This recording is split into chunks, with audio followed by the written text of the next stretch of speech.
नमस्कार मेरे प्यारे साथियों।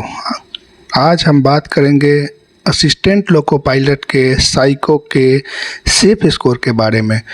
तो बता दें दोस्त कि एलपी साइको का एग्ज़ाम 2 शिफ्ट में हुआ था, 15 को शिफ्ट 1 शिफ्ट 2। और बात करें तो उसमें कुछ मेजर प्रॉब्लम के चलते जो सिस्टम में एरर आई थी उसके वजह से री एग्ज़ाम कंडक्ट किया गया जो 31 अगस्त को लिया गया। तो इस वीडियो में हम बात करेंगे कि दोनों डे के जो एग्ज़ाम कंडक्ट हुए थे 15 जुलाई और 31 अगस्त के, सभी बैटरी का सेफ स्कोर कितना हो सकता है। इस वीडियो में हम सारे पहलुओं को ध्यान में रख के चर्चा करेंगे तथा बात करेंगे कि एलपी साइको का टी स्कोर कैलकुलेट किया जाएगा, वो शिफ्ट वाइज बनेगा कि ओवरऑल बनेगा। तो चलिए वीडियो को शुरू करते हैं। तो बात करें दोस्त, एलपी का साइको का एग्ज़ाम हुआ था, उसका शिफ्ट अटेम्प्ट कितना हो सकता है। तो सारे पहलुओं को ध्यान में रख के हमने इसका सेफ अटेम्प्ट बनाया है। तो मेमोरी टेस्ट के लिए दोस्त, अगर 14+ आप अटेम्प्ट किए हैं करेक्ट तो आपका टी स्कोर इजीली 42+ आ जाएगा।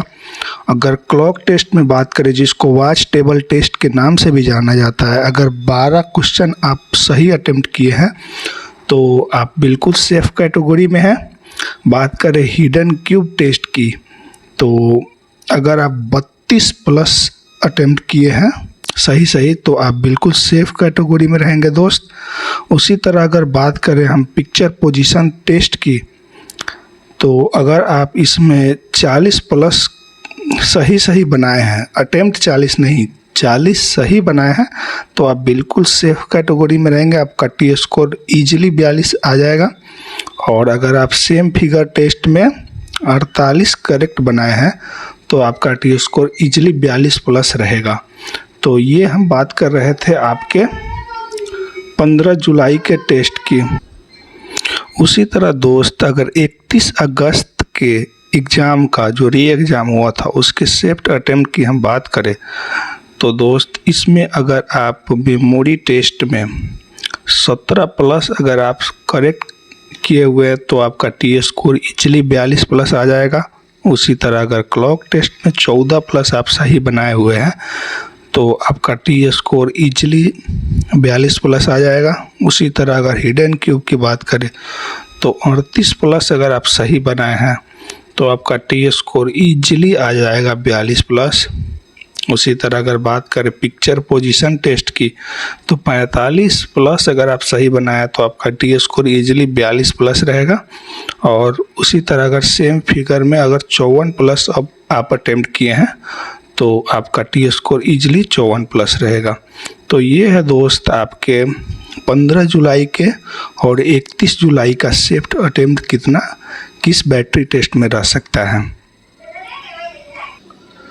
बात करें दोस्त कि 31 अगस्त का सेफ्ट अटेम्प्ट इतना बढ़ क्यों गया है, तो आपको मालूम होना चाहिए कि 15 जुलाई को जो बच्चे एग्ज़ाम दे के आए तो उनको सारे पैटर्न का पता चल गया था और प्रैक्टिस के लिए सफिशिएंट टाइम मिल गया था, जिसके वजह से उन्होंने अच्छा खासा प्रैक्टिस किया। तो इस वजह से आप थोड़ा सा ऊपर ही उनका अगर शिफ्ट वाइज बना तो उनका मतलब नंबर ऑफ अटेम्प्ट्स ज़्यादा रखना ही पड़ेगा।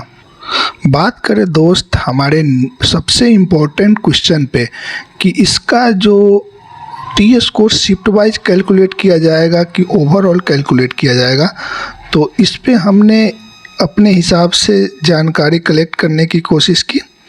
तो कुछ इस तरह का हमको इन्फॉर्मेशन इस पे निकला। हमने क्वेश्चन किया था कि एएलपी साइको का T score shift wise calculate किया जाएगा कि ओवरऑल कैलकुलेट किया जाएगा। इस चीज़ को हमने चैट जीपीटी की मदद से एनालाइज करने का कोशिश किया।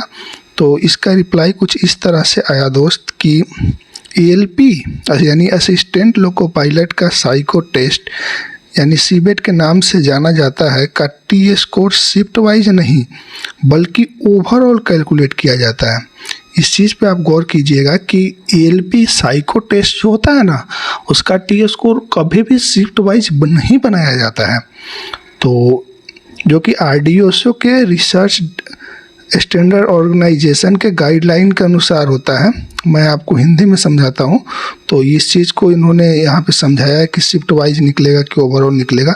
तो दोस्त इसमें क्लियरली कहा गया है कि इसका रीज़न आपको प्रॉपर बताया गया है कि यह ओवरऑल होता है, शिफ्ट वाइज नहीं, क्योंकि मीन और standard deviation fixed normative sample से लिए जाते हैं, ना कि हर शिफ्ट के अलग अलग कैंडिडेट के स्कोर से। यहाँ पे दोस्त साफ साफ मेंशन किया गया है कि जो स्टैंडर्ड डेविएशन होते हैं और फिक्स्ड नॉर्मेटिव होते हैं, जो के सैंपल जो होते हैं ना, वो हर शिफ्ट के अलग अलग कैंडिडेट के स्कोर से नहीं लिए जाते हैं। इसका मतलब है कि सभी शिफ्ट में सेम पैरामीटर यूज होता है, चाहे शिफ्ट की डिफ़िकल्टी में थोड़ा वेरिएशन भी हो। यहाँ पे क्लियरली मेंशन किया गया है दोस्त कि सभी शिफ्ट में सेम पैरामीटर यूज होते हैं, पैरामीटर चेंज नहीं किया जाता है, चाहे शिफ्ट की डिफ़िकल्टी में थोड़ा वेरिएशन भी हो। RDSO के गाइडलाइंस में ये क्लियरली कहा गया है कि नॉर्मलाइजेशन और standard uniformly to all candidates apply किए जाते हैं और कट ऑफ भी सभी RRB में सेम होता है।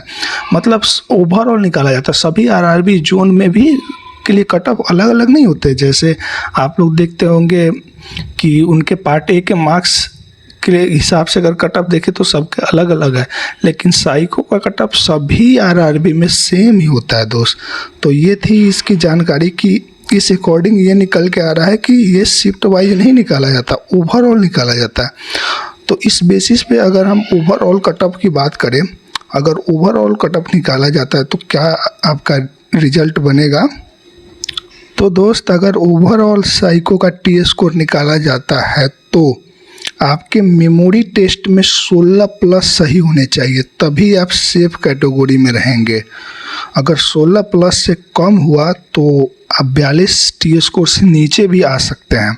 अगर ओवरऑल कैलकुलेट किया गया, क्योंकि 31 अगस्त वाले बच्चों का प्रिपरेशन बहुत सही हो गया था और उनका हमने रिस्पॉन्स भी देखा, सभी 24 में 24, 23, 22 ऐसे बता रहे हैं। तो ये आपके एवरेज पे वेरिएशन डालेगा। इसी तरह क्लॉक की बात करें तो आपको 13+ सही होना ही चाहिए दोस्त। 13+ अगर सही होंगे तभी आप शिफ्ट वाइज ओवरऑल बनेगा, तो आप टी स्कोर 42 अचीव कर पाएंगे। उसी तरह हिडन क्यू में बात करें तो 34+ आपका सही होना चाहिए दोस्त। अगर ये बना, ओवरऑल कैलकुलेट किया गया, साइको का टी स्कोर ओवरऑल कैलकुलेट किया गया तो 34+ हिडन क्यू में। उसी तरह पिक्चर पोजीशन में बात करें तो 43 यानी 43+ आपके सही होने चाहिए 42 टी स्कोर प्राप्त करने के लिए। उसी तरह सेम फिगर में आपके 50+ तो किसी तरह भी सही होने चाहिए। एक दो आपके कम भी हुए तो 42 आ सकते हैं, बट हम सेफ एक लेके चले हैं कि इससे कम में तो एक तो कम भी है तो 42 आप प्राप्त कर सकते हैं। बट अगर ज़्यादा कम हुआ इससे आपके सही में, अटेम्प्ट नहीं सही में, तो आप मुश्किल में फंस सकते हैं। तो ये थी 42 अगर टी स्कोर आपको प्राप्त करना है तो आपके कितने सही अटेम्प्ट होने चाहिए, ये चीज़ आपको यहाँ पे दिख गई। बाकी हमारी जानकारी आपको कैसे लगी कमेंट में बता सकते हैं। आप अगर अपने हिसाब से भी कुछ एक्स्ट्रा बताना चाहते हैं कि आपके अनुसार क्या रहेगा शिफ्ट अटेम्प्ट, तो कमेंट में बता सकते हैं। बाकी ये थी जानकारी दोस्त। अगर वीडियो पसंद आया तो लाइक कर ले, सब चैनल को सब्सक्राइब कर ले, अपने दोस्तों के साथ शेयर करें। मिलते हैं किसी नए जानकारी के साथ। धन्यवाद।